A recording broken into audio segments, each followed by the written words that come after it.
This meeting is now being recorded. Well, good evening. Welcome to our EDS Awareness Series webinar. My name is John Furman. Before we introduce our speaker, I'd like to give an overview to our free program for those attending for the first time.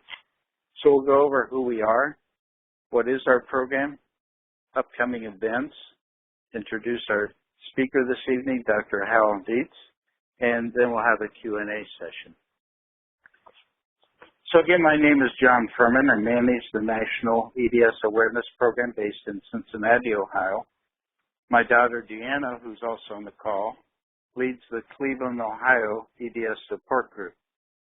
She was diagnosed with EDS in 2008, the same year my wife passed away with breast cancer. I was a caregiver for my wife who struggled with undiagnosed EDS for over 30 years. So we introduced our program at the 2012 EDNF conference to help EDSers form independent local support groups and spread EDS awareness in their communities. We've started over 75 groups to date. Each group is given their own free website with a link from the directory and map. We receive feedback that conferences provide valuable information and social opportunities that many cannot afford physically or financially to attend in person. So we decided to bring the speakers to you through the free EDS Awareness Educational Series. We meet every first and third Tuesday, typically at 7:30 p.m. Eastern Daylight Time. All the programs are free. The meeting is and announcements and recordings, when possible, will be on our website at edsawareness.com. So you can listen to the recordings and listen and see the slides at edsawareness.com, the same announcement page that you use to get into this webinar. You can receive announcements for future sessions by requesting the free report on our site. Tonight's presentation is sponsored by Body Support Store, where you will find over 250 products selected by EDSers for EDSers. The store is the only funding for this program and usually covers our monthly web fees. Please visit our store and check out the helpful products that we sell. Just a general disclaimer, this presentation contains general information about EDS.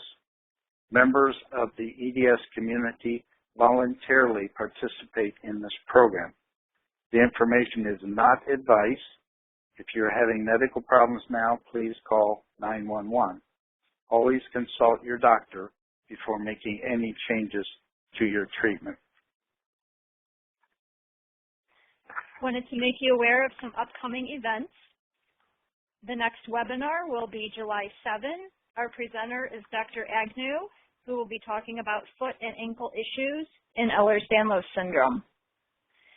And again, our webinars will be held the first and third Tuesdays at 7:30 p.m. Read more details on our site. May was EDS Awareness Month, and we had many activities done throughout the country. Please continue to do your awareness activities in your local communities. Perhaps participate in an EDS PRE walk, which are continuing through the month of June. More information at the csfinfo.org. And also, we are still offering EDS Awareness T-shirts, which are available for $10 at bodysupportstore.com. For those who are attending live tonight, there will be an opportunity for Q&A after the presentation. Add your questions at any time by clicking the Q&A icon at the top of your screen. After typing in your questions, click the orange button to submit. Our speaker tonight is Dr. Hal Dietz. His topic is connective tissue disorder research. Dr. Dietz is the professor of pediatrics, medicine and molecular biology and genetics at Johns Hopkins University School of Medicine.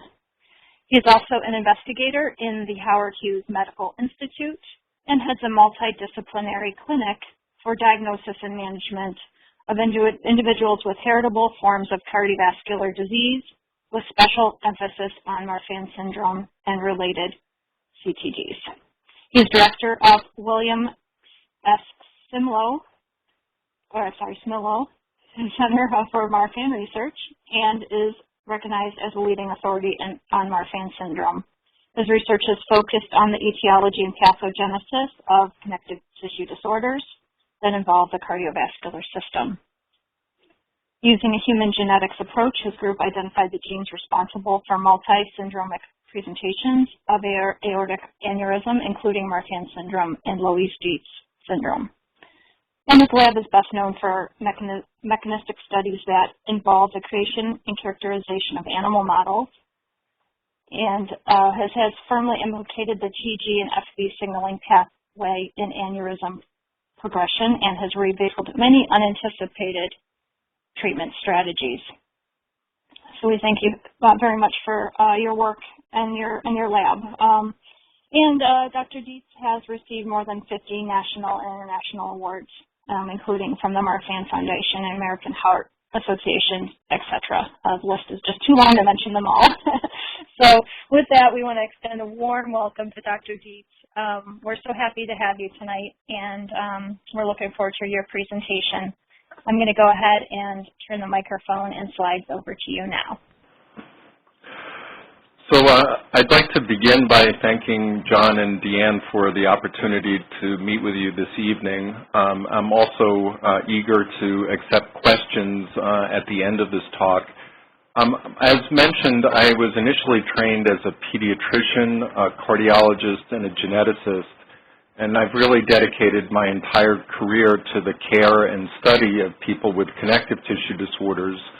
As mentioned, that prominently includes Marfan syndrome and Loeys-Dietz syndrome, but I also care for and more recently have a very dedicated research interest in Ehlers-Danlos syndrome. Because of my background as a cardiologist, our focus is on vascular Ehlers-Danlos syndrome, but I also care for many people with other forms of EDS, so I'd be happy to address questions on any presentation of EDS that people might have. Tonight, the talk will be relatively brief. I want to leave plenty of time for questions and answers, but I'll begin by briefly discussing the various features of some of the more common forms of EDS, really with an emphasis on what links all forms of EDS together and what hints that might give regarding the mechanisms for EDS and treatments for EDS. I'm then going to move into a section that will illustrate the power of research using our experience in Marfan syndrome. I'll discuss the value of creating animal models for connective tissue disorders, but we'll also talk about how we're using those animal models to address very focused clinical questions and problems that people have. And that should provide an illustration of what we hope to achieve for people with Ehlers-Danlos syndrome. And then at the end of the talk, I'll talk about some very early but exciting progress that we've made on the research front for vascular Ehlers-Danlos syndrome that I think will allow us to make rapid progress in the near future. So what links all forms of EDS? As many people know, EDS is a very heterogeneous group of connective tissue disorders that are uniformly characterized by variable involvement of the skin, joints, and in some people, arteries and intestines. Really, the unifying features of EDS include some degree of joint laxity, skin hyperextensibility and or fragility, and perhaps tissue fragility.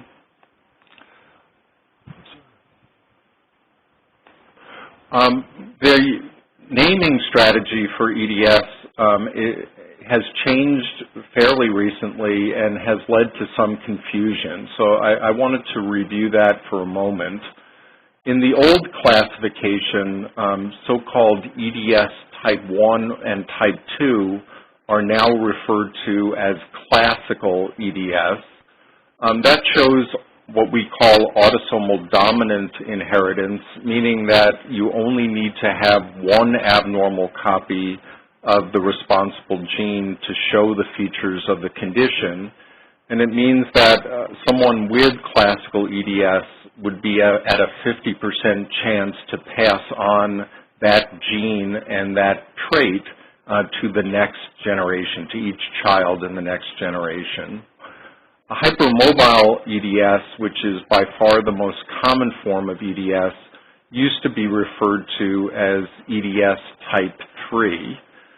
It also shows dominant inheritance, and as many of you know and share my frustration in, we don't yet know the gene for the vast majority of people with hypermobile EDS.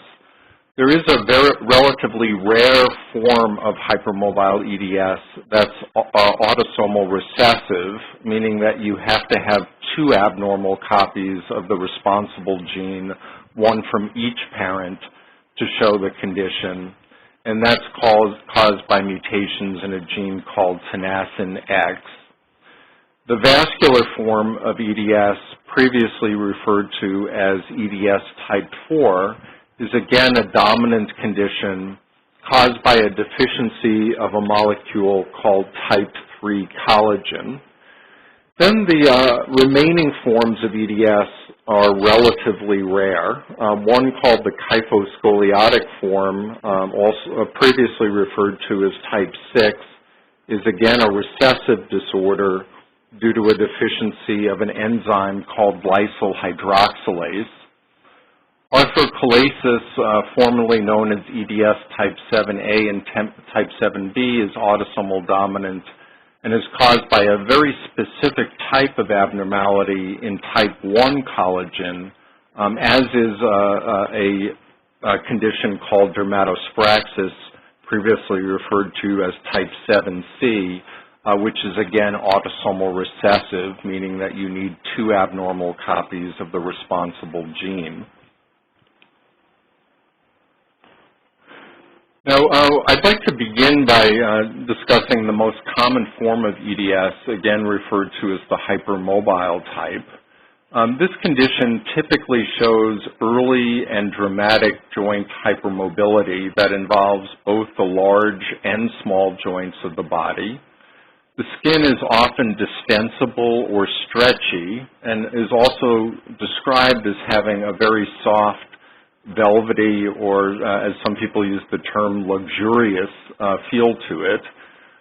There is often joint dislocation, but more importantly, I think from an incidence issue, many people with hypermobile EDS experience chronic joint pain.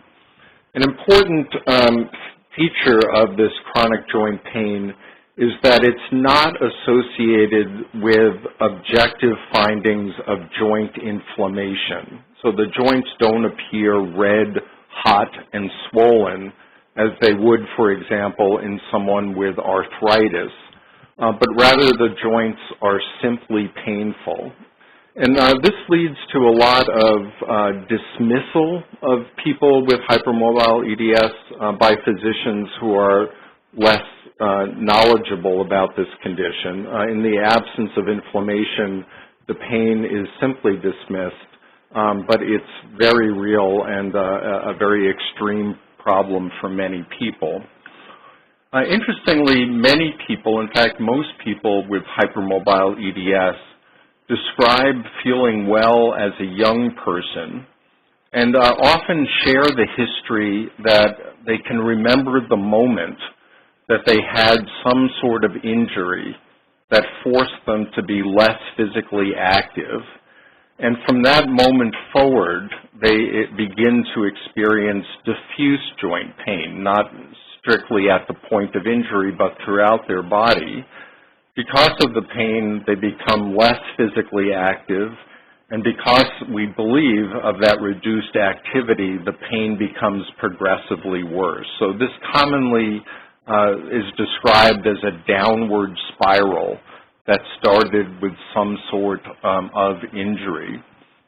Many people with hypermobile EDS describe so-called postural orthostatic tachycardia, or POTS, meaning that they're very susceptible to wide fluctuations in their heart rate and their blood pressure with changes in position that can lead to severe dizziness, lightheadedness, and often associated chronic fatigue. There are very rare reports in the literature of some degree of aortic enlargement in association with hypermobile Ehlers-Danlos syndrome. What I can say is in over 30 years of caring for people with connective tissue disorders, I've not yet seen someone with hypermobile EDS that's shown progressive and dangerous aortic enlargement. So I really think that this is a relatively minor problem in this condition, and that if severe and progressive aortic enlargement is seen, then some other diagnosis should be considered. As I did mention, the cause of hypermobile EDS is largely unknown, although a very small subset of people with prominent joint laxity and bruising may have tenascin X deficiency. The so-called Beighton score is used to rate the degree of joint laxity. It takes into account 5 physical features. As you can see on the upper left, the young lady shows increased extension at her elbow. Her elbow goes beyond 180 degrees. And if this happens on both sides of the body, someone would be given 2 points in the Beighton score. In the middle of the upper row, you can see that this individual can touch their thumb to their wrist with assistance by the other hand. Again, this is a feature of small joint laxity, and if this can occur on both sides of the body, that would be given 2 points, 1 for each side.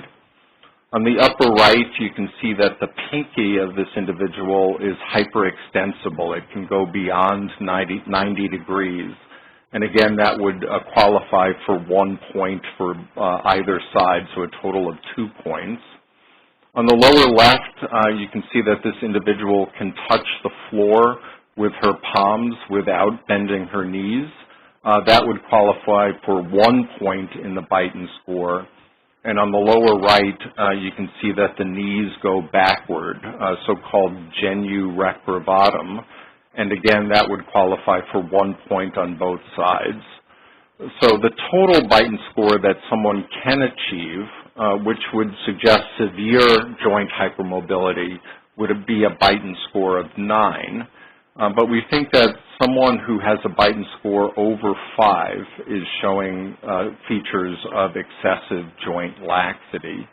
And this is the most striking outward feature of hypermobile EDS, but again, chronic fatigue, chronic pain, and also positional hypotension and cardiovascular instability are significant features in this condition that really warrant attention by the medical community.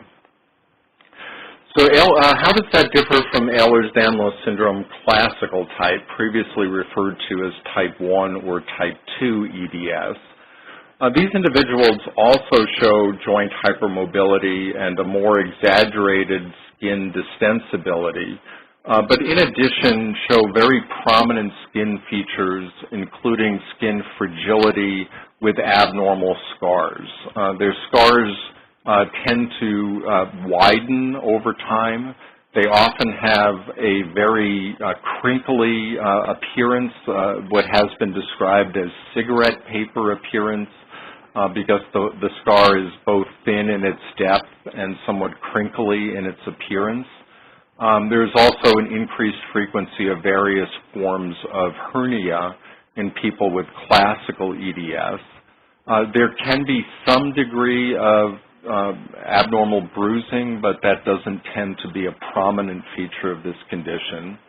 Again, there are very rare reports of aortic enlargement, but again, I have not seen this as a progressive and dangerous problem, in people that I was confident had classical EDS. This condition is caused or can be caused by mutations in multiple genes, including the two genes, COL5A1 and COL5A2, that encode a molecule called type 5 collagen. More rarely, there can be involvement of the gene COL1A1 that encodes type 1 collagen. And we do know that overall, still about 30% or so of people with classical EDS do not show a mutation in any of these genes, suggesting that there are other genes yet to be discovered for this condition. Once again, in pictures, you can see the skin distensibility on the neck of this gentleman with classical EDS. You can see the very prominent bruising and abnormal scars on the lower extremities of this gentleman in the middle with classical EDS. And that really tends to be an important clinical finding. Whenever I'm considering the diagnosis of classical EDS, I always look at the lower legs, which tend to be exposed to lots of bumps and bruises and other forms of trauma. And again, on the right, you can see that joint laxity is also a prominent component of classical EDS, with the ability to touch the thumb to the wrist, for example. Now, the most serious, the most dangerous form of Ehlers-Danlos syndrome is called the vascular type of EDS, also known as EDS type 4. This condition can show enlargement or aneurysm and tear or dissection of any medium to large blood vessel or specifically artery throughout the body. Unlike other forms of EDS, these individuals frequently show spontaneous vascular rupture, sometimes even without prior enlargement of the involved artery that can be life-threatening. The skin in vascular EDS has a very unique characteristic in that it tends to be quite translucent, as if you can see through the skin and see underlying veins. And I'll show you some pictures of that.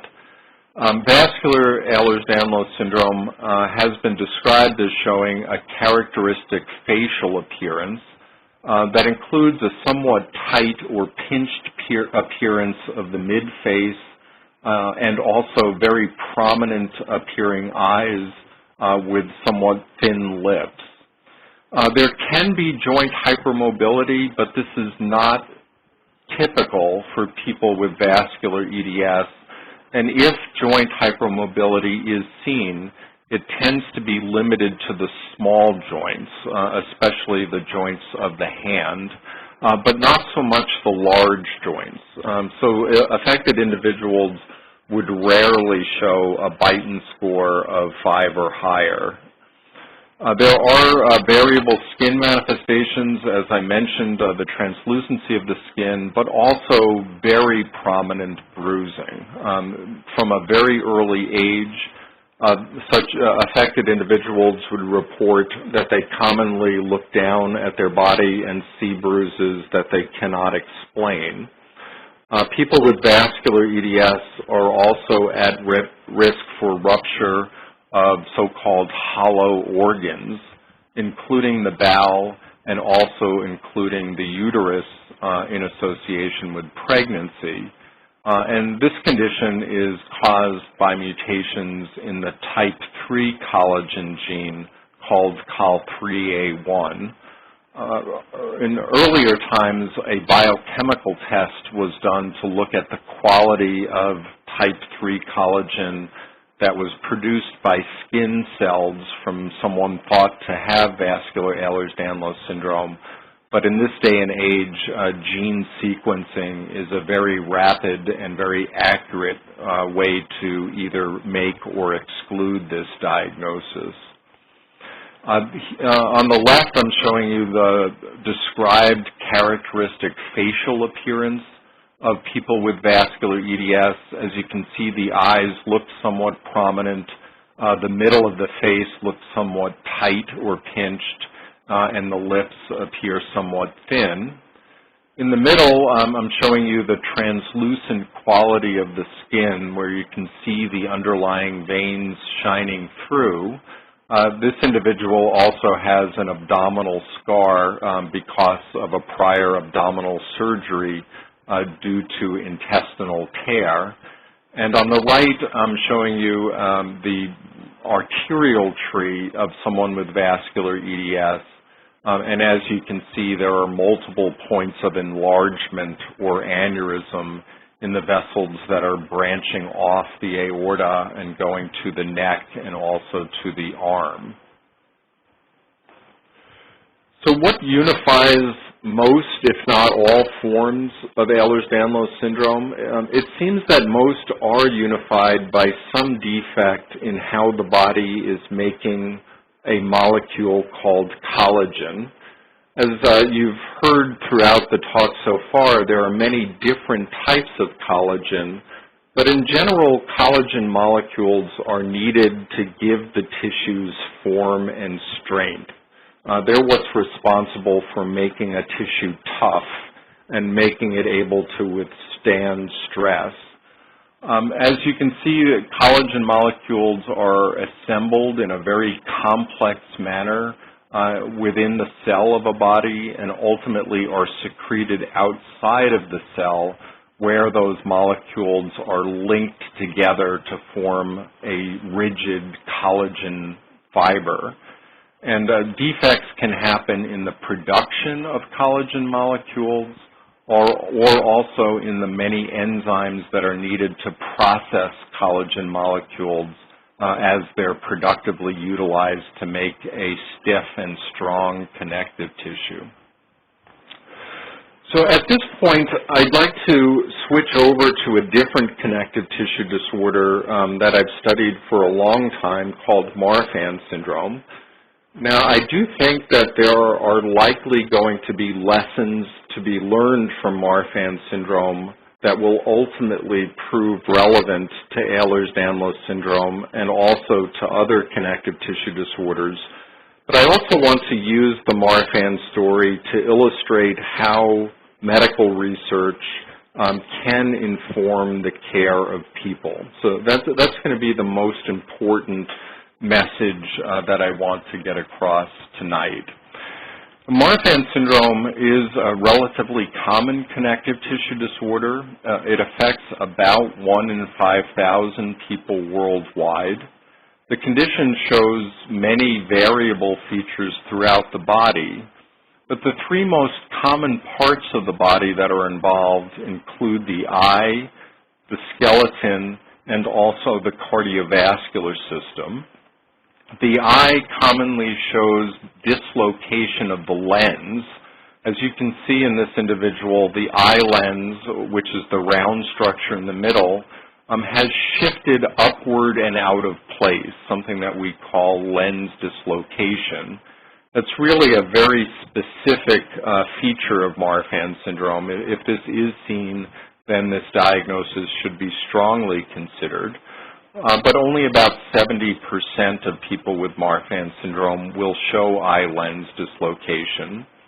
People with Marfan syndrome also commonly have early and severe nearsightedness requiring the use of eyeglasses. Now, most people with Marfan syndrome will show overgrowth of their bones. This makes them quite tall when compared to other people in their family. As you can see in this young lady, the arms and the legs are far too long when compared to the length of the trunk. It can also lead to overgrowth of the ribs, which causes a deformity of the chest wall, and can also lead to curvature of the spine. The most important feature of Marfan syndrome is progressive enlargement of the base of the aorta, which is the major blood vessel carrying blood away from the heart to the rest of the body. As you can see, the entire aorta in the chest in this individual with its characteristic candy cane appearance, but at the very base of the aorta you can see this distinct flaring And if that aortic root or aortic base gets too big, it can put these people at risk for tear of the aorta and, unfortunately, sometimes early death due to aortic rupture. Now, we knew that the connective tissue in people with Marfan syndrome, that I've abbreviated MFS, is abnormally organized when compared to people that don't have Marfan syndrome. In this particular slide, I'm showing you the elastic fibers of the aorta. Now, unlike collagen, which is meant to be tough and rigid, elastic fibers are meant to stretch. And they allow tissues like the lung, like the skin, and like the blood vessels to gradually expand when they're exposed to stress and then to contract when the stress is taken away. You can see that in the normal individual shown on the top, that the elastic fibers are long, linear, parallel structures, whereas in the individual with Marfan syndrome, the elastic fibers are fragmented and disoriented when compared to each other. In 1991, we were able to show that the mutations that cause Marfan syndrome occur in the gene that encode the connective tissue protein fibrillin-1. What did we know about fibrillin-1? Well, we knew that it binds to itself to form complex structures outside of the cell that we call microfibrils. And we knew that microfibrils cluster around the maturing ends of an elastic fiber as a baby is developing in the uterus. So that relationship led to the firm belief that you need a lattice of microfibrils to make an elastic fiber during embryonic growth. And if you think about it, this was really a very pessimistic view. It suggested that people with Marfan syndrome don't have enough microfibrils, therefore they never properly form elastic fibers, therefore their tissues are weak and will never be able to withstand the stress that they need to experience throughout a lifetime, causing the tissues to fail. This is really a very dark and pessimistic point in Marfan syndrome research. Now, this weak tissues model seemed to do a pretty good job at explaining many features of Marfan syndrome. It explained, for example, why the eye lens might shift out of place due to failure of supporting structures that normally hold the eye lens in the middle of the eye. It explained why people with Marfan syndrome might have skin stretch marks, especially at points of stress like over the shoulder or over the elbow or knee. It explained why the aorta, which is constantly experiencing blood pressure, might gradually expand. It explained why some people with Marfan syndrome show widening of the spinal sac in the lower portion of the spine, so-called dural ectasia, and explained why some people with Marfan syndrome show widening of the air spaces in their lungs, which are shown by these dark black areas in the upper portion of this chest X-ray. This is so-called emphysema. You can imagine how that might occur if the connective tissue is weak and gradually breaks. So in order to really critically test this weak tissues hypothesis, we went on to use genetic techniques to make a mouse model of Marfan syndrome. And importantly, we didn't create a random problem in the fibrillin-1 gene in the mouse, but rather recreated a specific mutation or a specific change that we had previously seen in someone with Marfan syndrome. And very fortunately, this genetic maneuver created a line of mice that show virtually all of the features of Marfan syndrome. These mice have curvature of the spine, they have overgrowth of the ribs, they have gradual expansion of the root of the aorta, and ultimately, if the aorta gets too big, they show a tear in the aortic wall, so-called aortic dissection, which is, again, the most catastrophic feature of Marfan syndrome. The important thing that we learned is that if you looked right after birth, the aortic wall of Marfan mice looked perfectly normal. It had the normal number of elastic fibers. It had normal organization of elastic fibers.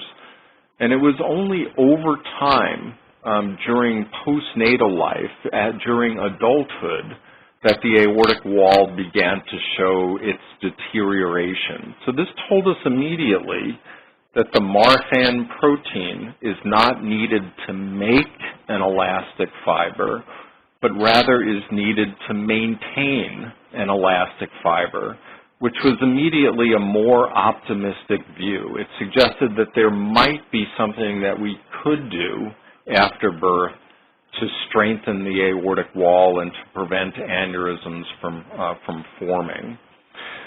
Now, I can also remember the day and even the moment walking into a patient room with Marfan syndrome, seeing fingers just like these, and thinking, this weak tissues model just doesn't make sense. Why would weakness of the tissues cause the bones to overgrow?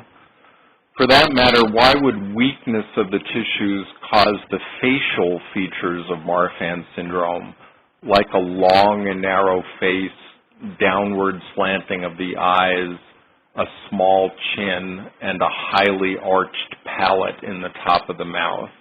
Now, why would weakness of the tissues cause the heart valves to become thickened, or the low muscle mass and low fat stores that are so common in people with Marfan syndrome? Each of these findings was a hint that there was more to the story, that weakness of the tissues was not the whole story.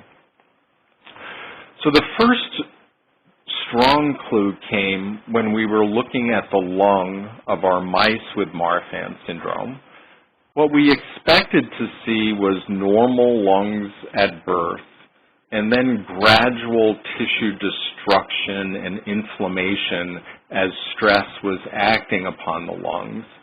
But instead, we saw that the lungs never formed properly during development in the Marfan mice. The small air spaces simply never formed from the larger air spaces, suggesting that this was a problem with development. It wasn't a problem with the strength of the tissues. So we had to ask, how might a deficiency of a connective tissue protein, something that we thought of like glue, influence a developmental process? And we came to the hypothesis that that might relate to a family of so-called growth factors that are called transforming growth factor beta, or TGF-beta. The reason that we came to that hunch, that hypothesis, is because we recognize that the Marfan protein, which is shown on top, looks very much like another family of proteins that are known to regulate the activity of this growth factor molecule that we call TGF-beta. So that was an idea. It was a hypothesis that we had to test.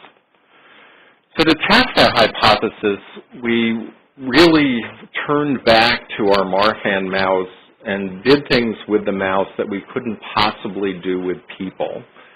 So, for example, what we did is we made an artificial gene that makes a jellyfish protein called green fluorescent protein that's driven by TGF-beta. We knew that TGF-beta could drive the production of this so-called reporter gene that would force the production of a protein that fluoresces. And we introduced this gene into mice so that their tissues would glow in proportion to the amount of TGF-beta activity.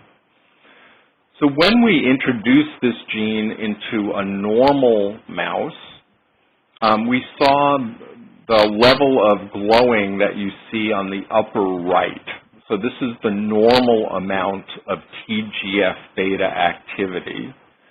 If we disrupted one copy of the Marfan gene, we saw a four-fold increase in fluorescence, so that this was a four-fold greater amount of TGF-beta activity. And if we disrupted both copies of the Marfan gene, we saw a 40-fold increase in the amount of fluorescence. So this told us immediately that there was way too much activity of this TGF-beta molecule in mice that had a disruption of the Marfan gene. That was in keeping with our hypothesis that TGF-beta might be playing a role. The next thing that we did in mice that we couldn't do in people is we simply blocked TGF-beta. We injected these Marfan mice with an antibody that binds to and blocks or neutralizes TGF-beta. And we found that in the mice that were given no blocking antibody to TGF-beta, we saw widened lungs. If we gave a little bit of TGF-beta blocking antibody, the lung spaces were more normal. And if we gave a high dose of TGF-beta blocking antibody, the lungs looked perfectly normal. So this told us not only was there too much TGF-beta activity in Marfan mice, but that it was actually driving this aspect of the condition, the widening of the lung spaces, or so-called emphysema. So over the course of many years, we learned that TGF-beta indeed does bind to microfibrils in the body that are composed of fibrillin-1, the protein that's deficient in Marfan syndrome. We learned that when someone has too little fibrillin-1, as in Marfan syndrome, that there's release of TGF-beta that becomes activated, and that this free and active TGF-beta can then stimulate cells through something that we call the SMAD pathway. The name really isn't important, but it's a pathway by which a growth factor can instruct cells how to behave. It tells the cells where to migrate to, it tells them what proteins to make, it tells them how often they should divide, and it tells them when they should die. And most importantly, we learned that this high TGF-beta activity had multiple consequences in Marfan syndrome, not only the lung emphysema, but also aortic root aneurysm, also thickening of the mitral valve, also weakening of the skeletal muscle, because each of these findings in our Marfan mice could be prevented by treating them with a TGF-beta blocking antibody. So I think this was really a defining moment in Marfan syndrome when we could get away from the deficiency of the structural protein and focus on the consequences of that deficiency. We couldn't imagine a way to increase the amount of fibrillin-1 throughout the body, but now we could imagine a way of blocking TGF-beta in people with Marfan syndrome. One of those ways was through the use of a blood pressure medication that's called losartan. On the left, I'm showing you this very complicated biochemical pathway about how the angiotensin II system can stimulate the TGF-beta pathway. That's not really important. What is important is that it made sense that the medication losartan should be able to block the increased TGF-beta activity seen in Marfan syndrome. And indeed, we went on to do a trial in Marfan mice. Here we compared the performance of a class of drugs called beta blockers that lower blood pressure but do not address TGF-beta to the losartan medication that both lowers blood pressure and blocks TGF-beta.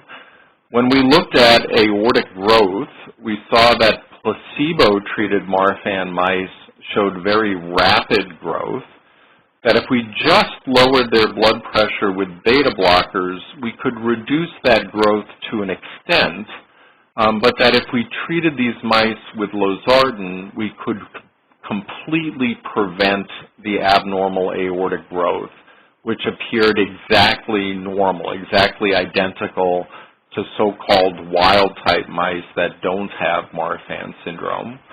If you look at the aortic wall, you can see that in placebo-treated Marfan mice, it's very thickened with the disrupted elastic fibers, that if you gave them propranolol, that lowers blood pressure but does not address TGF-beta, that the aortic wall remained very thickened, but that if you treated Marfan mice with losartan, the aortic wall looks perfectly normal. It's not thickened, it doesn't have fragmented elastic fibers. We also found that treatment of Marfan mice with losartan prevented lung space widening or lung emphysema compared to Marfan mice that had received placebo on the top.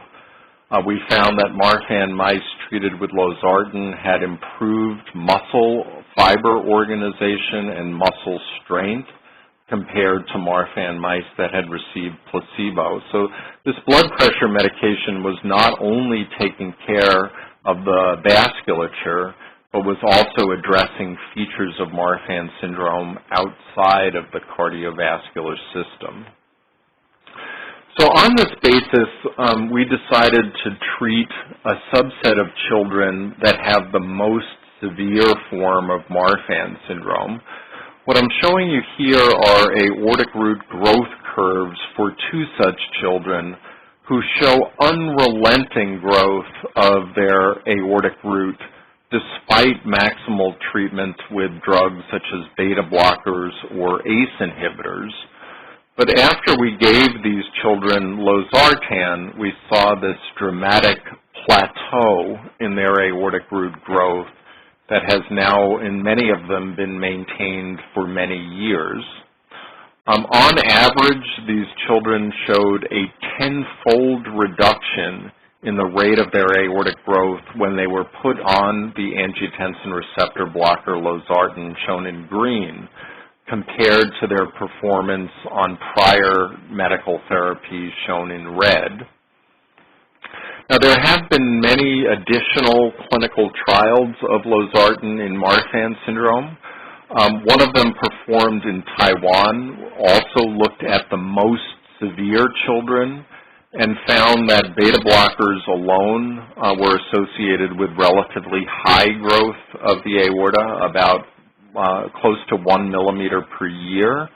But if you gave beta blockers plus losartan, that growth rate decreased about 9-fold.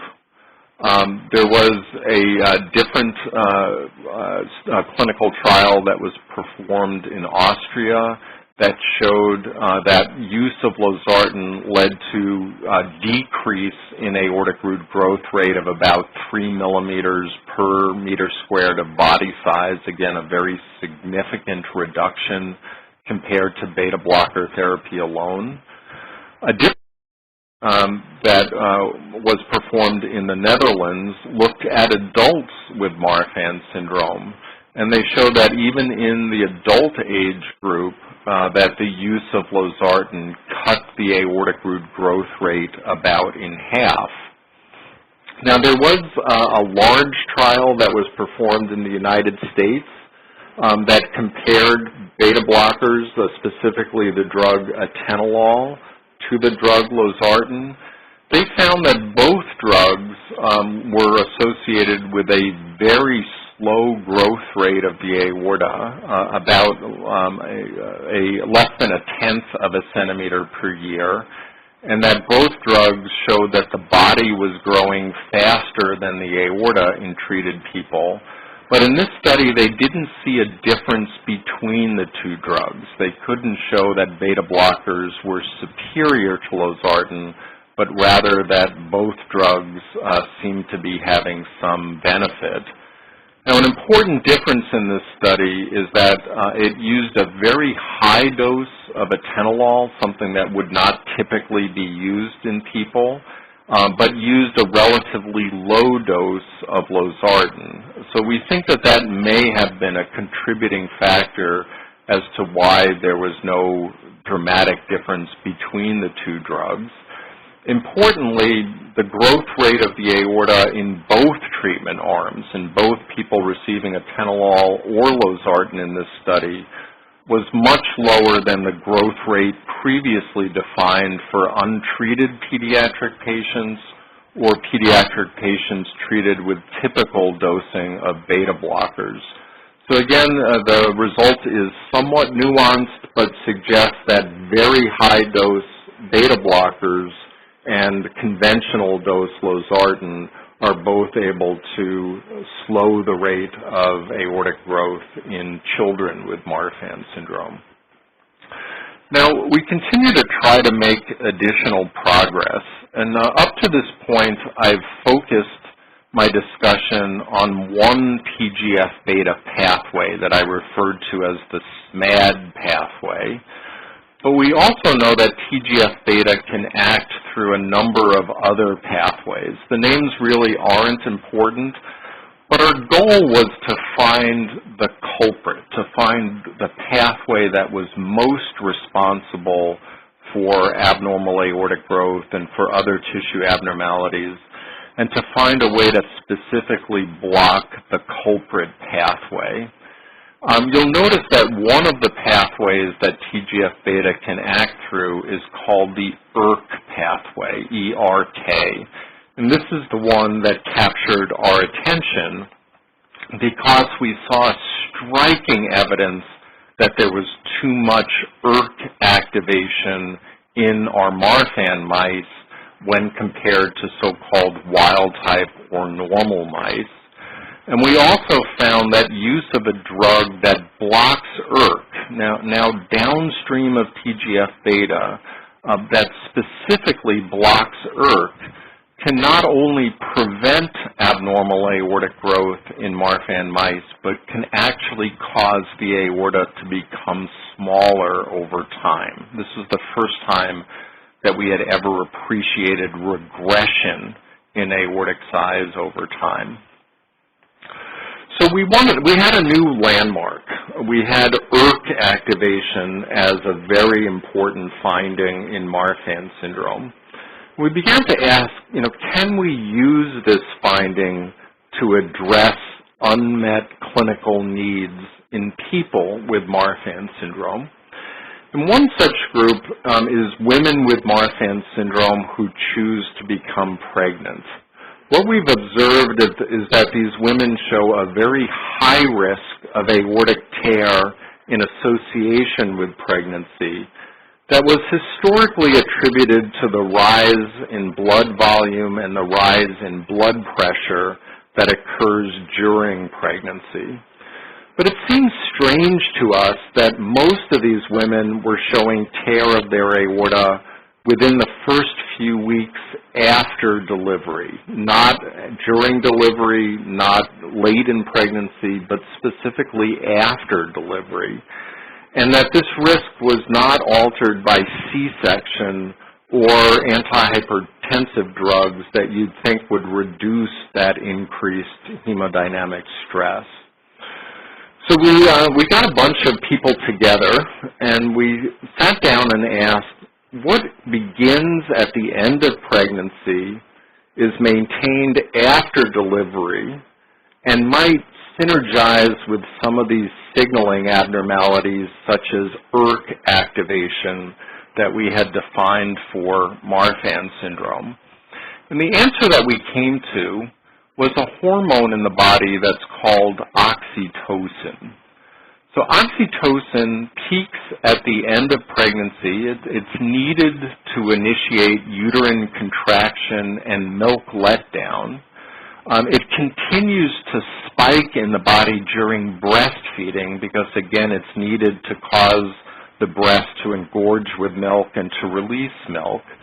And the receptor for oxytocin is upregulated in the aorta during pregnancy. And we became particularly excited when we learned that the mechanism by which oxytocin stimulates the uterus and stimulates the breast is through ERK activation, the very same pathway that we had learned is responsible for driving aortic enlargement and tear in Marfan syndrome. So we again needed to test this hypothesis, and we turned to another mouse model of Marfan syndrome that was made by a colleague named Francesco Ramirez at Mount Sinai. This is a particularly severe Marfan mouse model. And the interesting finding is that in this particular Marfan mouse model, there's 100% death due to aortic dissection within the first few weeks after delivery. You can see that all the mice are surviving prior to pregnancy, but very shortly after delivery, you see that all the mice die due to aortic tear, which is dramatically different from non-pregnant female mice that are shown in purple and from male Marfan mice shown in blue. So this seemed like an ideal mouse model to test our oxytocin hypothesis. So the very first thing we did was very simple. We asked what would happen if we allowed these Marfan mice to become pregnant, allowed them to deliver, but simply took the pups away right after birth to prevent breastfeeding and therefore prevent lactation-induced oxytocin release. And the answer was that simply taking the pups away led from 0% survival all the way up to about 70% survival. So just by preventing breastfeeding in these mice, we were able to prevent aortic dissection in the vast majority of the animals. We then asked, well, could we do even better if we used a drug that blocks oxytocin? So we turned to researchers in South America who had developed such a drug and found that when we gave our Marfan mice this oxytocin receptor blocker, we could bring survival of Marfan mice close to 100%, despite the fact that they were getting pregnant, despite the fact that they were delivering, and even despite the fact that they continued to breastfeed. Just by blocking oxytocin, we were able to prevent abnormal aortic growth and aortic tear in association with pregnancy. So this is an illustration of the kinds of things that we do with mouse models. We're not just asking very esoteric questions, we're asking questions that might make a difference in people's lives in the short term. And we're currently working with a number of drug companies to test oxytocin receptor blockers with the goal of bringing such drugs to people with Marfan syndrome and perhaps other connective tissue disorders in the near future. Now, as one additional story, we also decided to test other drugs that are currently being used in people with Marfan syndrome. For example, a number of people, somewhere around 10% or so of people with Marfan syndrome are given a class of drugs called calcium channel blockers, which also are known to lower blood pressure, despite the fact that there's really minimal, if any, evidence that calcium channel blockers are either effective or safe in Marfan syndrome. So we had high expectations and decided to launch a trial of calcium channel blockers, specifically using the drug amlodipine. And then we followed these Marfan mice at various time points by echocardiography. Now here I'm showing you the heart and the ascending and descending aorta of a normal or so-called wild type or WT mouse. In our Marfan mouse, you can see that there is flaring at the base of the aorta as I've described for you. In a normal wild-type mouse, given the calcium channel blocker amlodipine, you don't see much. Perhaps the aorta is looking slightly generous, but in virtually 100% of our Marfan mice given amlodipine, we saw the rapid development of giant aortic aneurysms. They literally tripled their aortic size within about 3 weeks, and were dying due to aortic tear within about 5 weeks of starting the medication. So here I'm showing you that Marfan mice given placebo in red are showing 100% survival in this time frame, but that Marfan mice given amlodipine, shown in blue, begin to die of aortic tear within about 5 weeks of starting calcium channel blockers. We asked, well, is this just an amlodipine effect, or might it be true for other calcium channel blockers like verapamil or diltiazem?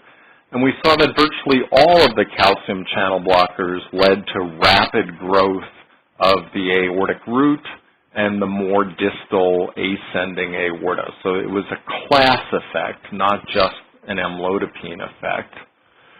Now, we wanted to know whether this also related to people with Marfan syndrome and other forms of genetic aortic aneurysm.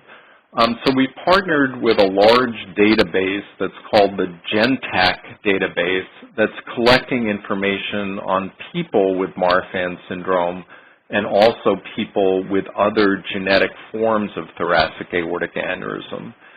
And we asked, well, if when you entered the registry you were taking a calcium channel blocker, did you have an increased risk of aortic tear during the follow-up period? And the answer was that if you were taking calcium channel blockers, your odds of aortic dissection or aortic tear were increased about 12-fold. And that was also true for other forms of genetic thoracic aortic aneurysm. There was an increased risk of about 8-fold if you were taking a calcium channel blocker when you entered the registry. There was also, as you might expect, an increased risk of aortic surgery among people taking calcium channel blockers. That was increased about 6-fold for Marfan syndrome and about 3-fold for people with other forms of thoracic aortic aneurysm.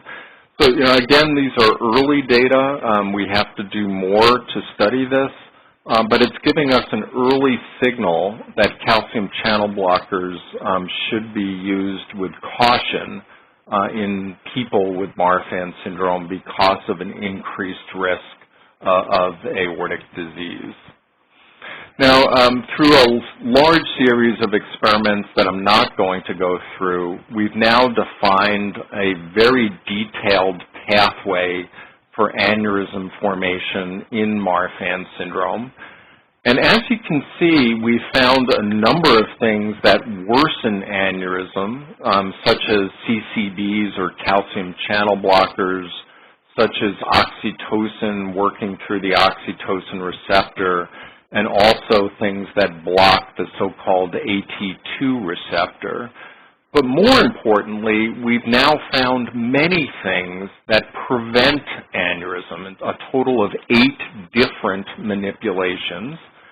Some of them are experimental drugs, so a lot of work has to be done before we can think about bringing such treatments to people. But others, such as hydralazine, are FDA-approved drugs. And what was really important about hydralazine is that it is a drug that can be used safely during pregnancy, unlike losartan and a number of other blood pressure medications that can't be used due to a risk of birth defects. So now we return back to our pregnancy mouse model and asked whether hydralazine is protective. And the answer was yes, that if we treated our pregnant Marfan mice with the FDA-approved drug hydralazine, that we could largely prevent aortic enlargement and tear in association with pregnancy compared to Marfan mice that were receiving a placebo. So again, a new insight that we think can transition very quickly to people with Marfan syndrome. Now, what about EDS? The big frustration in the field for a long time has been the lack of a bona fide mouse model of vascular EDS. We knew the gene, as I mentioned, the COL3A1 gene, but in our hands and in other hands, it just proved very difficult to make a mouse model. Indeed, as I've mentioned here, it was the hardest undertaking in my research career, but I'm pleased to report that we now have created a bona fide mouse model of vascular Ehlers-Danlos syndrome. It has the most common type of mutation that we call a glycine substitution in the type 3 collagen gene. And indeed, we use the most common recurrent human mutation that we recreated in this mouse model.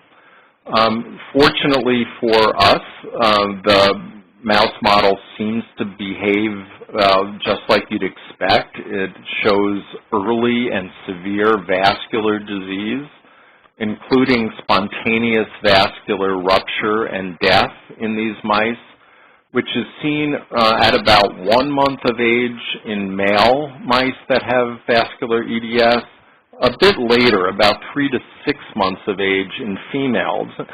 And that's a difference that we're very interested in trying to understand, why females tend to be somewhat more mild than males. We found that the vascular disease can be greatly accelerated in both genders if you treat them with a molecule called angiotensin II that increases blood pressure. So all in all, we think that this appears to be an ideal vascular EDS mouse model to test new treatment strategies, something that we're now embarking on in a very aggressive way. Here you can see that this mouse has a so-called aortic dissection with the true lumen of the aorta shown with the white arrow, but the false pathway that has been created by bleeding within the aortic wall shown with the yellow arrow. You can see on the right that blood has worked its way into the aortic wall and is basically unzipping the aortic wall, which is exactly what you see in an aortic dissection. So we are very excited that this appears to be a true, real, useful mouse model for vascular Ehlers-Danlos syndrome. I want to thank you all for your attention. Again, I'd be happy to answer questions that you may have about what I've presented or on any other topic. I want to specifically thank the 3 young people in my lab that are dedicated to the vascular Ehlers-Danlos syndrome project. Juan Calderon, who has created the vascular EDS mouse model. It took him about 3 years, but he stuck with it. Graham Reichel is an undergraduate in the lab who's working exclusively on this project. And Robert Wardlow is a new MD PhD student who will be in my lab for the next about 4 years or so, strictly working on vascular EDS. I also want to thank Lynn Saunders from EDS Cares, who gave us the opportunity to begin our work in vascular EDS, who provided some very critical seed funding to get the work going, and who stuck with us despite a number of years of frustration in trying to get this mouse model created. So I think I will end there, and that we can begin the question and answer session. Again, thank you. Yes. Thank you, Dr. Dietz, for such a really, truly informative presentation. I think you had some questions that were sent to you ahead of time. You could start with those and then go on to the live questions if you'd like. Sure. One participant asked about the difference between hypermobile Ehlers-Danlos syndrome and a specific type of rheumatoid arthritis, something called seronegative rheumatoid arthritis. I think the point that this individual is making is a good one, that sometimes it can be very difficult to make a specific diagnosis of hypermobile EDS because we don't yet have a genetic marker to test. We don't have a gold standard test. But I think the important point here is that while in hypermobile EDS there is diffuse and often severe joint pain, that pain is not associated with outward signs of joint inflammation, that the joints don't appear red, they don't appear swollen, they're not hot to the touch, as opposed to someone with various forms of rheumatoid arthritis or other forms of arthritis where the joint pain is really driven by inflammation. So I think that would be a very important distinguishing feature between the two conditions. It's also important to note that arthritis would not typically be associated with joint laxity, but rather joint tightening. And that arthritis would also not show some of the skin features of EDS, such as soft skin or distensible skin. I think that it's important to include a geneticist who's familiar with connective tissue disorders in the team of individuals who's trying to evaluate someone where there is a question, where the distinction is not obvious. But those would be my suggestions for discriminating features to look for. Now, there's a question about, in fact, multiple questions about aging with Ehlers-Danlos syndrome. The questions relate to the general aging process, perhaps in association with clinical features and menopause. I think an important point to make here is that all of our genetic predispositions can be aggravated by the aging process. That's not restricted to connective tissue disorders.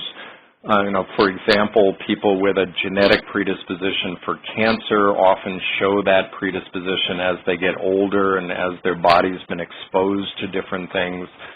The wear and tear of aging can take its toll more quickly in someone with a connective tissue disorder. And that can play itself out in many different tissues, including the joints. We all tell people with joint laxity that they need to respect their joints from an early age. That we believe it's good for people with joint laxity and with various forms of EDS to remain active. In fact, we think activity is very critical to maintaining good joint health, but we think that people need to choose their activities carefully. For example, I think swimming is virtually an ideal activity. It's non-weight bearing, there's less wear and tear on joints, but it does serve to increase muscle mass and muscle tone that helps to support the joints. I think for many people, running on a hard surface, a very repetitive pounding type of activity, is a poor choice that will cause joint injury, will aggravate joint breakdown, and can lead to earlier arthritic kinds of findings in someone with EDS. The same plays itself out for the blood vessels, maintaining a healthy blood pressure over a lifetime, maintaining a low cholesterol level over a lifetime is going to improve general vascular health. in someone with a connective tissue disorder such as vascular EDS. I think choices like avoiding smoking is particularly critical in someone with a connective tissue disorder that's more prone to connective tissue breakdown over time, and that might aggravate a tendency for emphysema, for example. So another individual asks about internal issues in Ehlers-Danlos syndrome, like rectal prolapse, like mitral valve prolapse, like venous insufficiency or POTS, and asks, are these characteristics of all connective tissue disorders or just certain ones? And if only certain ones, which ones would those be? Now, among the different issues that were outlined, I think it would be a true statement to say that they can be seen in many forms of connective tissue disorders. I've certainly seen people with Marfan syndrome and Loeys-Dietz syndrome and Ehlers-Danlos syndrome with rectal prolapse or mitral valve prolapse. I think that the severity and frequency of these findings varies between connective tissue disorders. So, for example, I think mitral valve prolapse would be most common in Marfan syndrome, perhaps second most common in Loeys-Dietz syndrome, but certainly seen in a number of forms of Ehlers-Danlos syndrome. So it's not a discriminating feature, but if it's very early, if it's very frequent in a given family, if it's very severe, it might be more suggestive of a connective tissue disorder other than hypermobile EDS, for example. Now, POTS, the postural orthostatic dizziness with a change in position, again, I see that in people with many connective tissue disorders, but far and away, it's most common in the hypermobile form of EDS. So that's one that I often see, I almost expect to see in people with hypermobile EDS.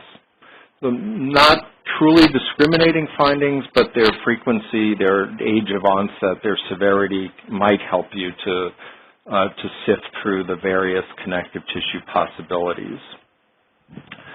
There's a question that asks, if symptoms and signs point to a collagen defect when a child is born, why often do pediatricians not push for this diagnosis?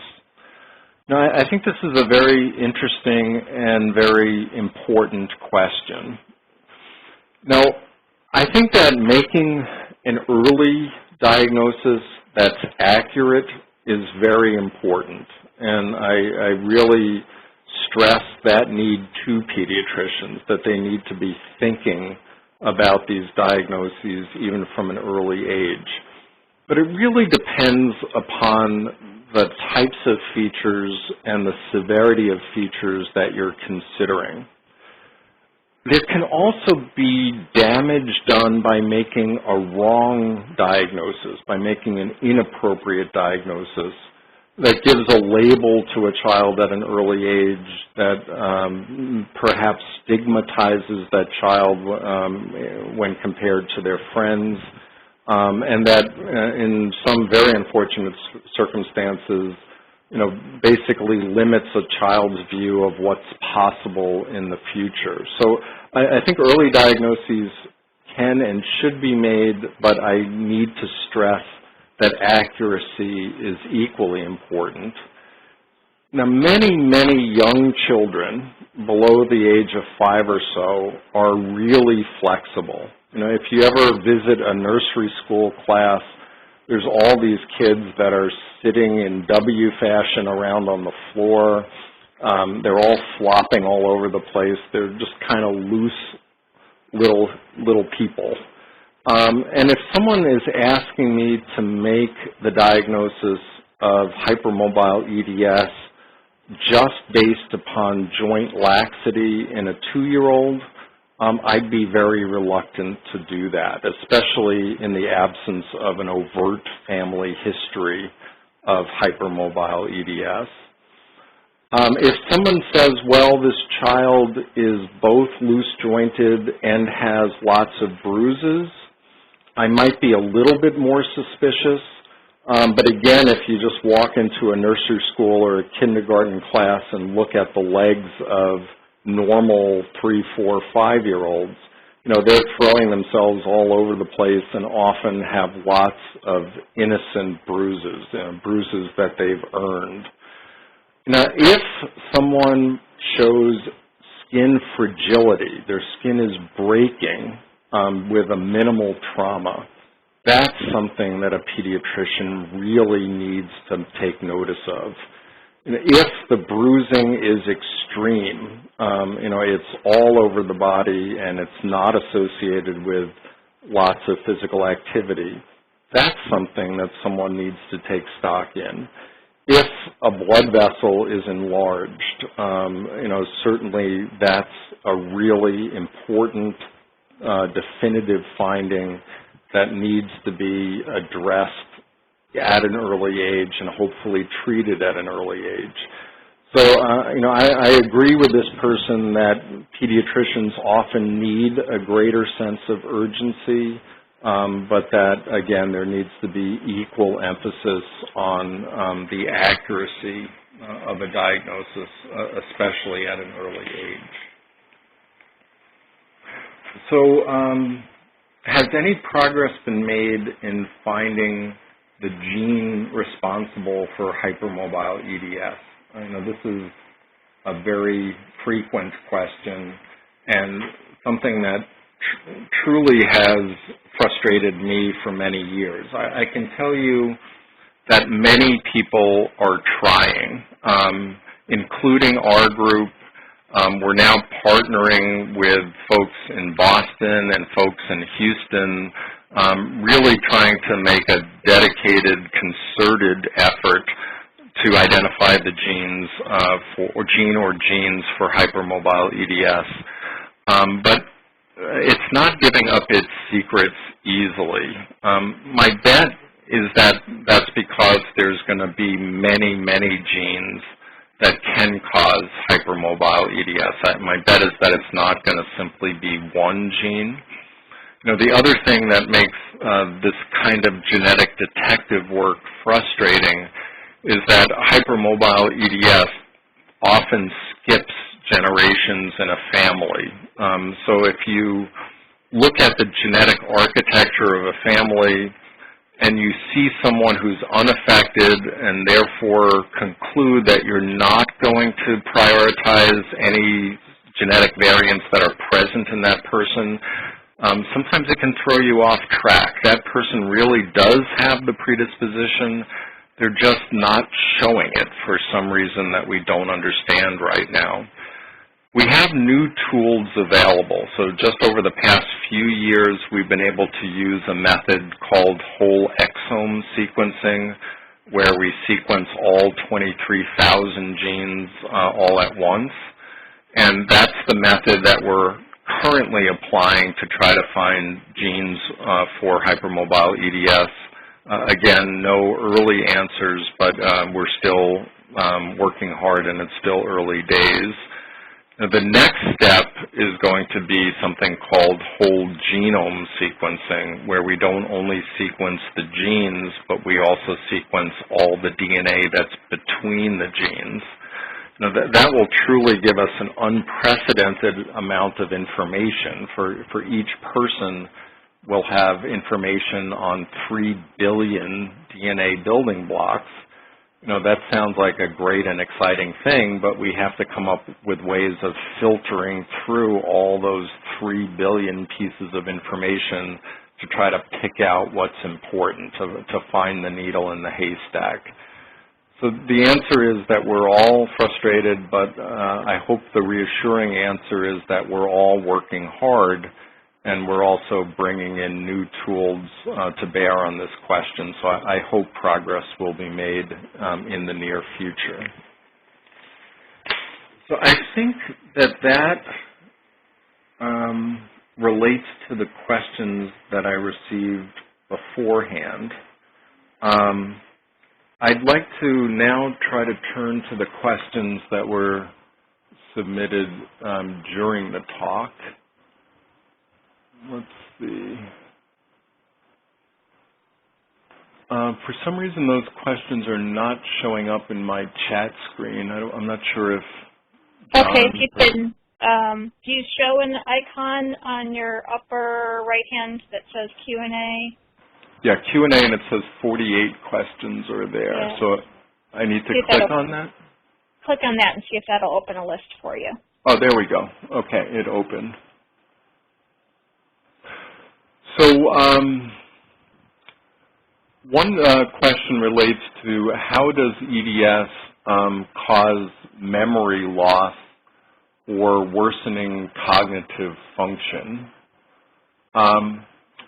That's a great question. I have to begin by stating that many people that I care for with EDS are the sharpest people I know. So I wouldn't say overall that people with any form of EDS are showing any outward cognitive impairment. But I do listen to people that I care for with EDS, and some of them, especially often as they get older, do complain that they do have some degree of memory loss, or they're feeling that they're not as sharp as they used to be. Now, why that happens, I think, is largely an unanswered question. One hypothesis that we have for some of the findings in EDS, including chronic fatigue, including some of the dizziness and lightheadedness, is that the small blood vessels in the body are not regulating blood pressure as well as they should. When I stand up quickly from a sitting position, my brain sends a strong signal that it's further from the ground and wants more blood flow. My small blood vessels, especially my venous blood vessels, push fluid back into my circulation, and it allows my heart to compensate in a very rapid way. It allows my heart to increase my blood flow and blood pressure that's getting to my head. So I don't get, typically, although occasionally I do, I don't typically get lightheaded or dizzy when I change position.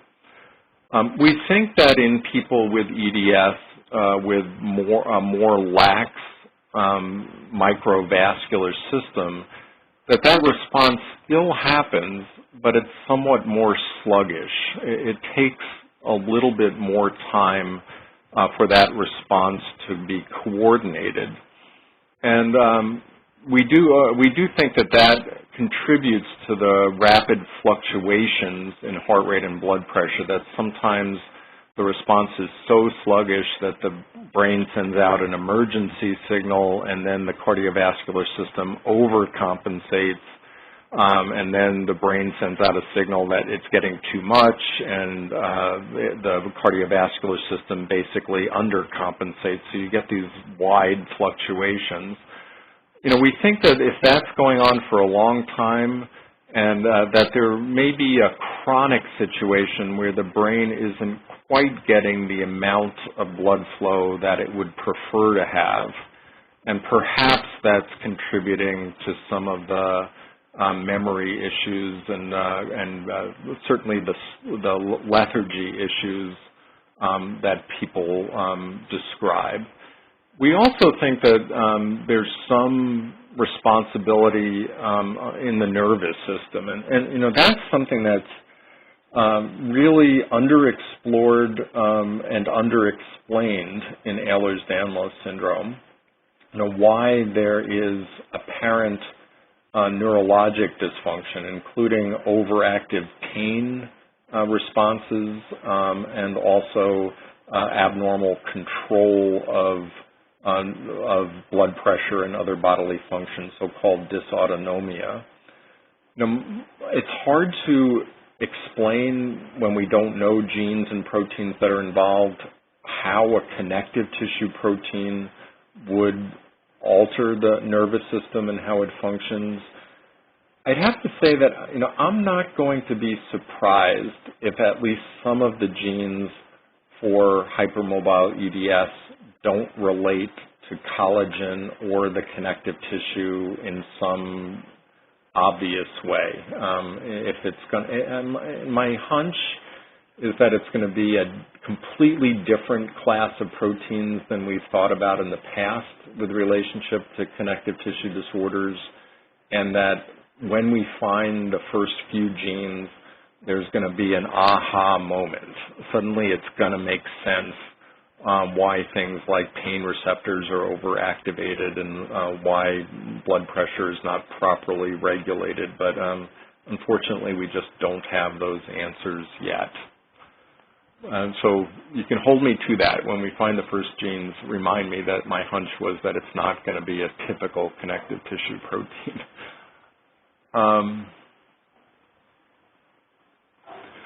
So there's a question about whether EDS is related to chronic renal issues, including sort of spasmodic renal pain or so-called renal colic in general. And my answer would be that in general, the kidney does not tend to be an organ that is outwardly, overtly involved in most forms of Ehlers-Danlos syndrome. There certainly can be involvement of the renal arteries in people with vascular Ehlers-Danlos syndrome. Sometimes tears happen within the renal arteries that can obstruct blood flow and cause very severe, sudden kidney pain. But again, those types of tears can happen in any blood vessel throughout the body in someone with EDS. So I wouldn't say that the kidney is particularly predisposed to involvement in people with EDS. And if someone is having chronic renal problems, including episodic renal pain, I'd get checked out, for example, for a predisposition to kidney stones. I think that would be a far more likely explanation. So what, if any, treatment options are available for EDS patients to help with symptoms? If you could touch on the hypermobile type, that would be great.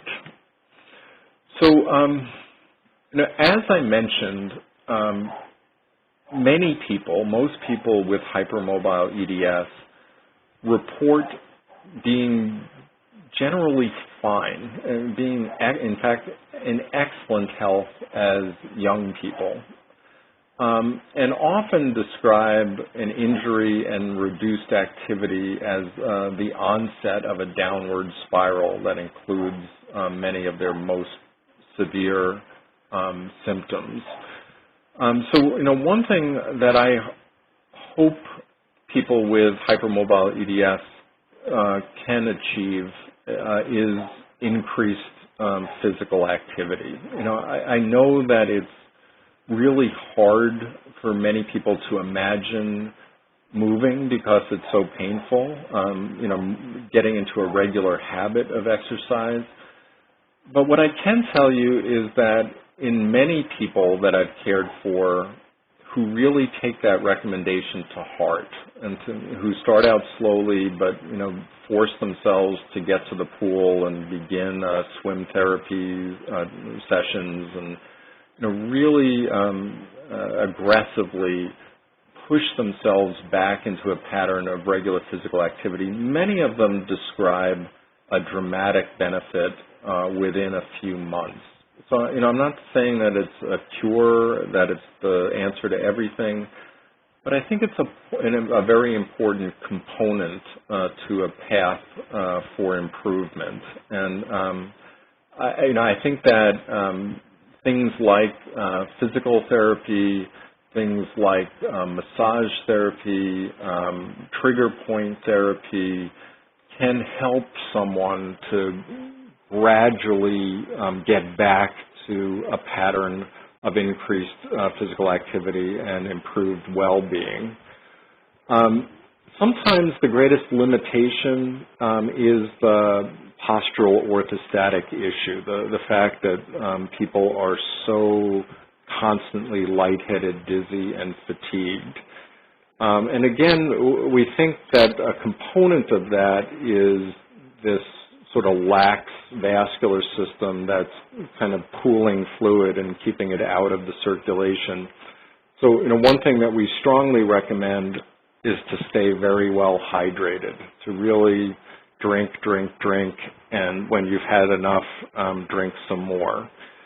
It's a good idea to try to include some electrolytes in what you're drinking. It helps to keep fluid in the circulation. In some people that find that hydration leads to some improvement, but they simply can't drink enough to make a big difference, we do use medications like Florinef that basically tell the kidney to hold on to a little bit more salt. And when the kidney holds on to more salt, it also holds on to more fluid. So it's a relatively gentle, generally well-tolorated way of improving your hydration status. Now, we do find that in some people, medications can help very prominently with the postural orthostatic symptoms. And, if that is improved, it often has a trickle-down effect with improved energy levels and, often a general feeling of improved well-being. Those medications often include an initial trial of a low-dose beta blocker, which on face value seems not to make sense, that you're giving an antihypertensive agent to someone who needs more fluid. But in quite a few people, low-dose beta blockers have a beneficial effect, perhaps by slowing down the heart and allowing the heart to fill more between each beat. So it's giving a bigger burst of blood with each heartbeat. In some people do respond to vascular stimulants or general stimulants, the types of medications that would be used for someone with a attention deficit disorder. Not that people with EDS have attention deficit disorder, but some people do respond well to those medications, again with increased energy, less dizziness, less fatigue. I think there's no one answer that I can provide that will be beneficial to everyone, but you need to find a physician who takes you seriously, who understands your condition, and who's willing to try lots of different things to find out what works for you. One very important thing is that many people with Ehlers-Danlos syndrome are simply not getting enough sleep and are not getting good quality sleep. Some of that relates to pain. It can also relate to sleep apnea in some people, but people really do need to pay attention to the quality of their sleep. They should have a perfect environment in their bedroom for sleep. It should be nice and quiet. It should be nice and dark. The mattress should be perfectly comfortable. The pillows should be perfect.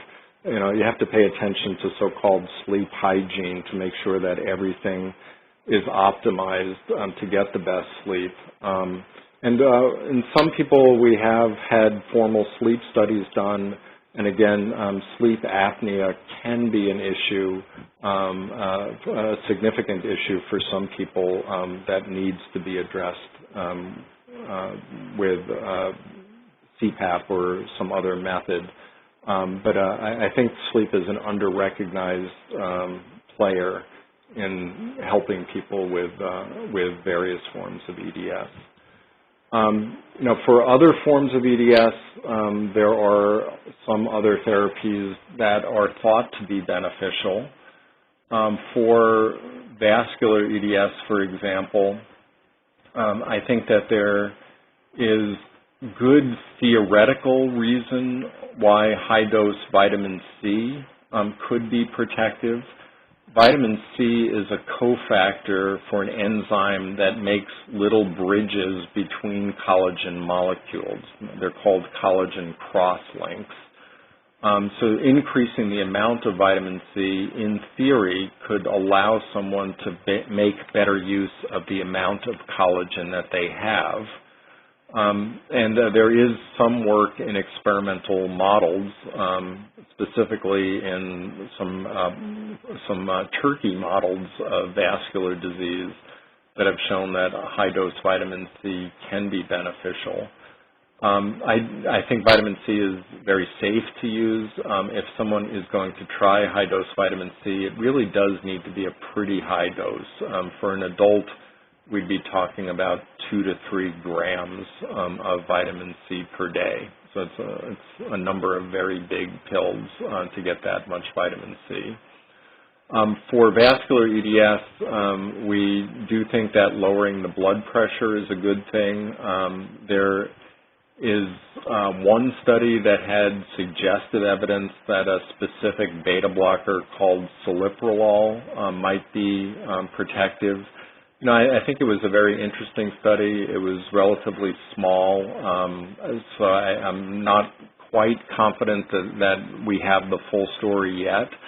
But I can tell you that that's one of the first things that we're going to do with our mouse model. We're going to be comparing different types of blood pressure medications, including celiprolol and also including medications like losartan that appear to have promise in some other connective tissue disorders. I think that the key to getting a good treatment plan in place is to find someone knowledgeable and try and find someone supportive and recognize that it's going to be a marathon and not a sprint. So you really have to find a long-term physician partner to help you work through the possibilities.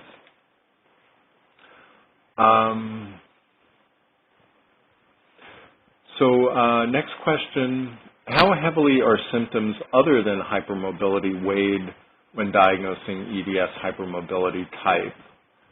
So what are the main qualifications for diagnosis? Really an excellent question and what I consider to be an unmet need. So currently for hypermobile EDS, hypermobility is a major defining feature.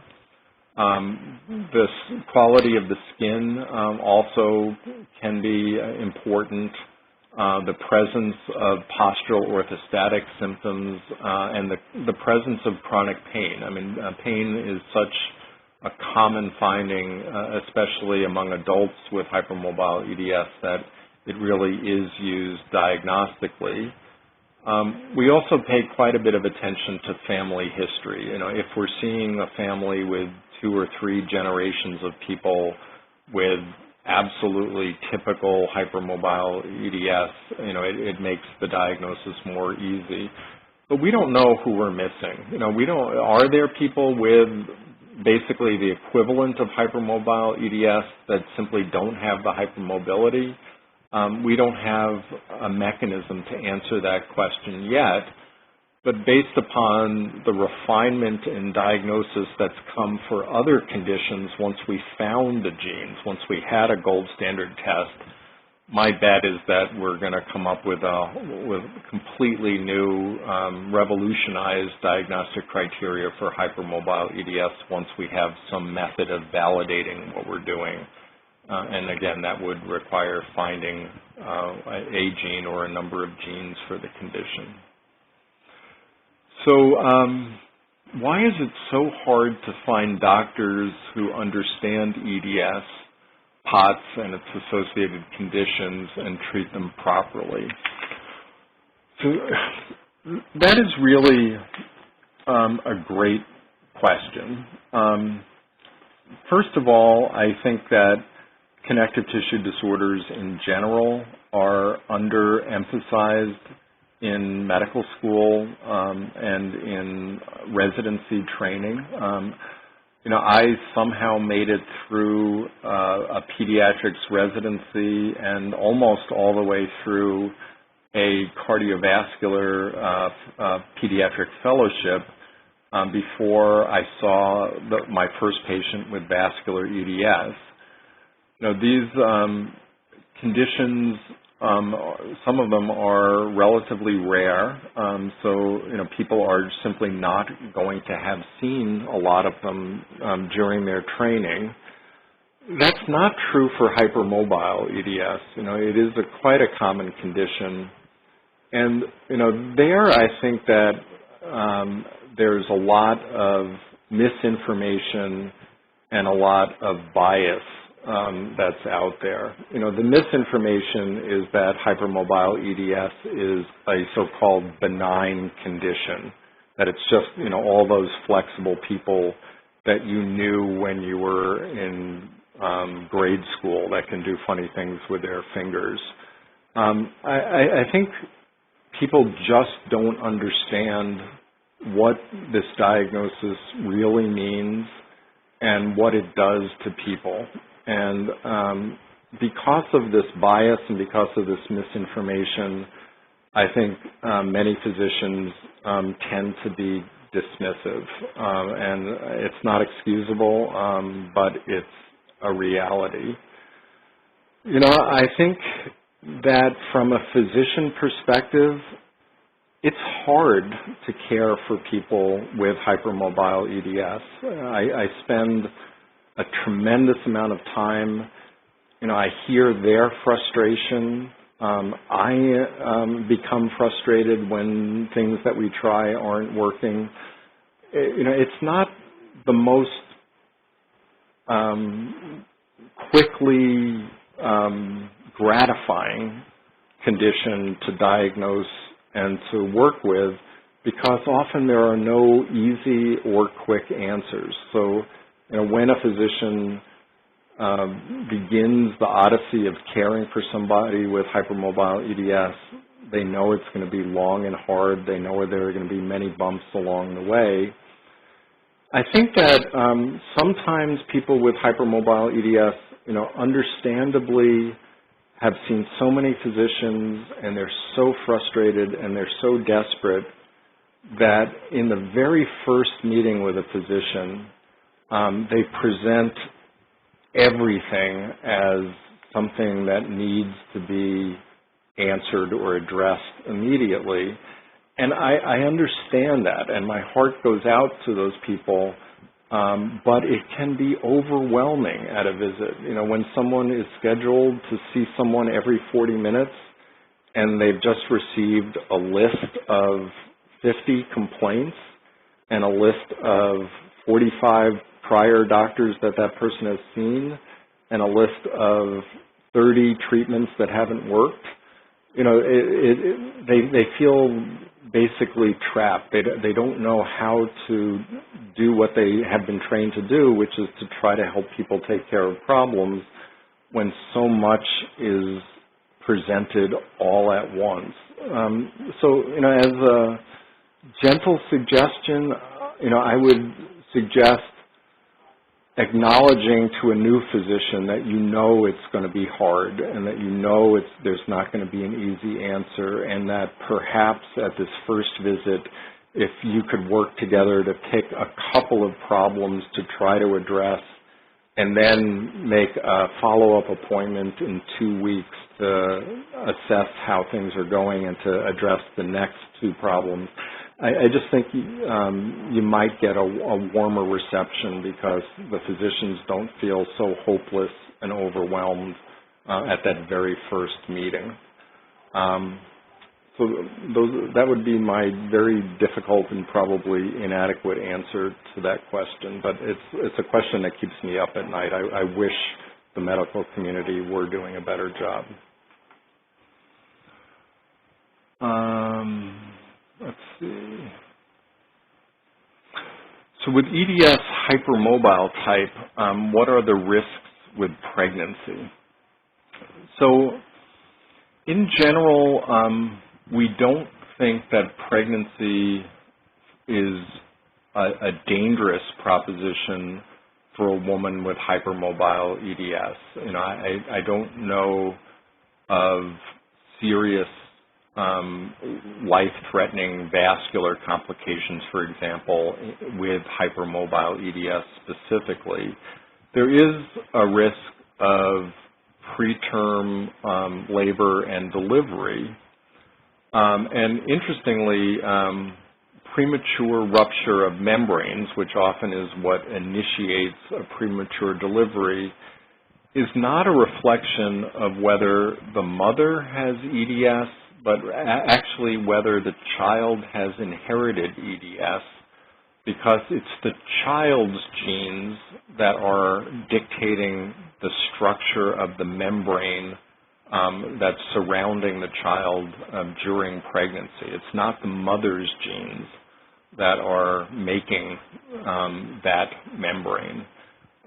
So if a woman with EDS has passed on EDS to her child, there would be a risk of preterm rupture of membranes, premature labor, and premature birth. But the same would be true if a father has passed on EDS to a child. That woman would still be at risk for premature rupture of membranes and premature delivery, even though she doesn't have EDS.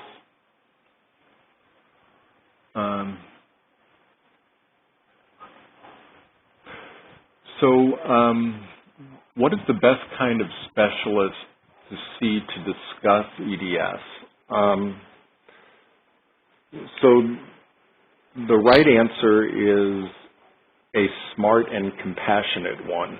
I can't say it's someone from any particular discipline, although geneticists have often associated themselves with the diagnosis and management of people with EDS. But I know some absolutely spectacular orthopedists and cardiologists and neurosurgeons. The right answer is to find a connection, find a spark of interest.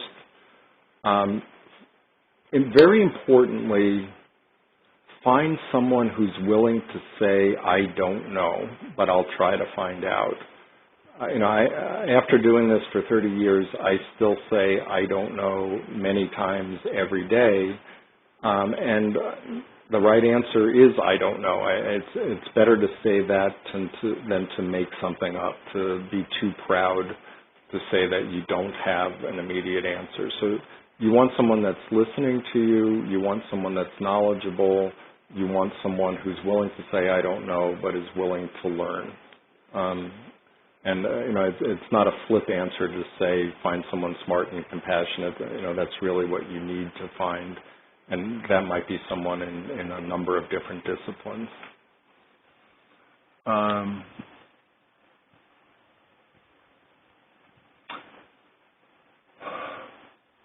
So someone is asking whether cerebral syncope is a feature of EDS or some type of connective tissue disorder. So syncope means when you actually pass out. It's not being lightheaded or dizzy. It's truly reaching the point of passing out. I'm not sure that I've seen the term used like this. Cerebral syncope means that it relates to your brain as opposed to your heart or some other part of your body. I certainly know many people that I'm positive have EDS or have Marfan syndrome or have Loeys-Dietz syndrome that have experienced a syncopal episode. Sometimes that can be firmly attributed to some sort of brain issue, some sort of cerebral issue. But, you really have to make sure that it's not another problem. And abnormal heart rhythm is actually a very common cause of syncope, causing people to pass out. And, it can be exceedingly dangerous in some people if they have a very malignant type of abnormal heart rhythm. But I think in anyone having syncope, they need to be evaluated by a cardiologist. They probably should have a Holter monitor exam, basically wearing EKG leads for 24 or 48 or 72 hours to see what your heart rhythm is throughout the day. Even if it is ruled out as a heart problem, you'd want to know what's the cause as a brain problem. Is it a seizure disorder? Is it simply because you have times when you're not getting enough blood flow to your head and it's a very transient problem?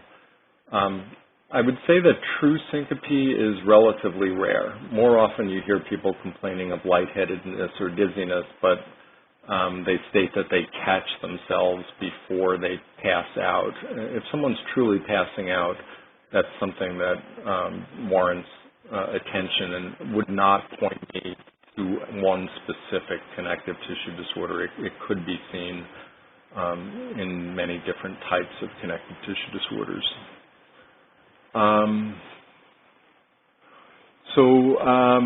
I guess we're winding down. There's a question, can SSRI medications make EDS symptoms worse?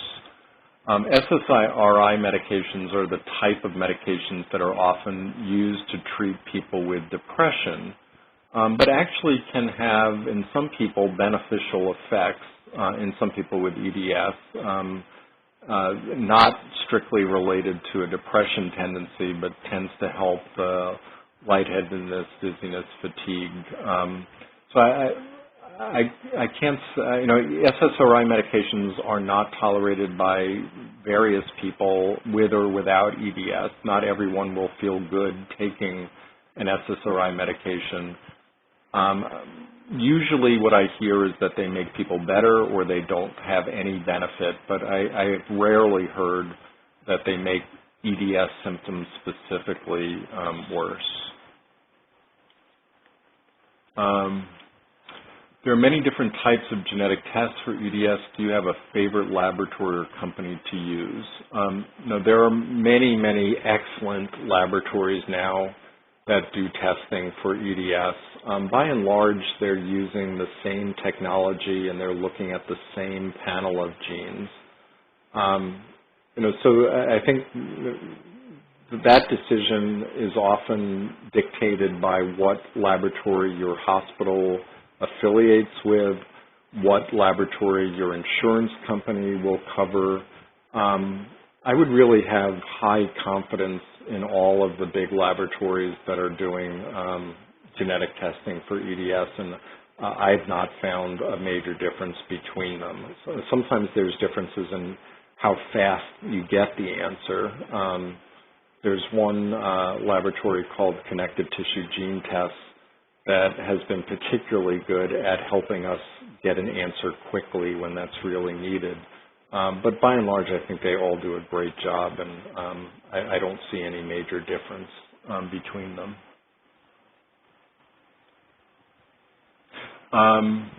Do I recommend genetic testing to rule out vascular EDS, and do I consider it reliable? So I think whenever the diagnosis of vascular EDS is considered, it's really important to document that diagnosis.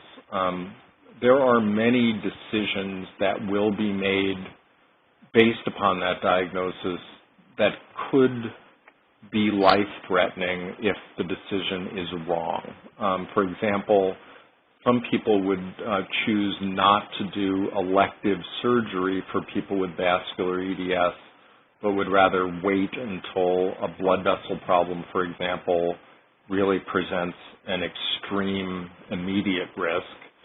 If I'm going to tell someone that they have to wait to have their blood vessel fixed and I'm going to wait until the problem is really acute, I want to know that I'm dealing with the correct diagnosis.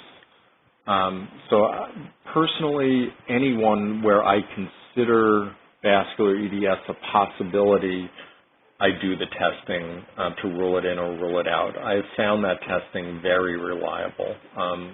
There are some conditions that can look like vascular EDS, especially there's a subset of patients with Loeys-Dietz syndrome that really outwardly look like they have vascular EDS, and doing molecular testing has provided the critical answer, and it's also changed how we care about those people. So I found it to be reliable, I've found it to be informative, and I've found it to be important. If someone just shows joint laxity, and is not showing other features of vascular EDS, the really severe bruising, the characteristic facial features, a blood vessel problem, an intestinal problem, then I don't routinely test for vascular EDS if I think someone has hypermobile or classic EDS, for example. But if I see someone where I think it's possible that they have vascular EDS, I would do the testing. Okay. Did you want to wrap up, or did you have any other questions that you wanted to go over? It is about 9:30, so it's up to you. Yeah. There are so many great questions that I feel guilty. But I know that the hour is getting late, and that many people had planned for other things this evening. So, why don't we wrap up, and I can send you a copy of all the questions. If there are any particular ones that you feel that you want to cover, we can include that with your slides and so forth. Yeah, so, I'd be happy. I've really enjoyed this experience. I'd be happy to come back at some time and try to address more questions. I'm very happy for people to contact me by email if they think I'd be a particularly good person to ask a question of. I would welcome the opportunity to do more of this at some point in time. Oh, we would love to have you back. Thank you so much for that generous offer, and we'll take you up on it. Okay. We really enjoyed you sharing about your research and explaining it to us, and just all the wisdom that you have in terms of all connective tissue disorders is just very invaluable to our group. And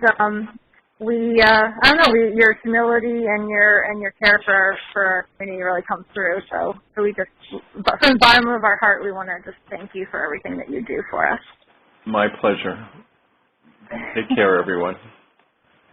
And wanted to remind you that next webinar is going to be Dr. Agnew, and that will be on July 7th, again at 7:30 p.m. Eastern Daylight Time. So be sure to join us on July 7th for that webinar. And we wanted to thank everyone for attending tonight. And again, if we have any other information that we will be including on that announcement page, along with the PowerPoint and the recording of this session. So you can look for that on the same announcement page that you used to attend the session tonight. Yeah, I just want to remind everyone that this program is sponsored by Body Support Store. We have over 250 products that were selected by EDSers for EDSers. So if you'd like to help sponsor this program, please go to that site. We also have EDS awareness shirts that you can use during your EDS awareness activities, and also with the Chiari EDS walks. So those are available on that site as well. So we really appreciate everyone attending this evening, and we'll look forward to seeing you in our next webinar. And again, Dr. Haldic, thank you again. And everyone, good evening. Thank you. My pleasure. Bye-bye. Bye-bye. Good night, everyone. Good night.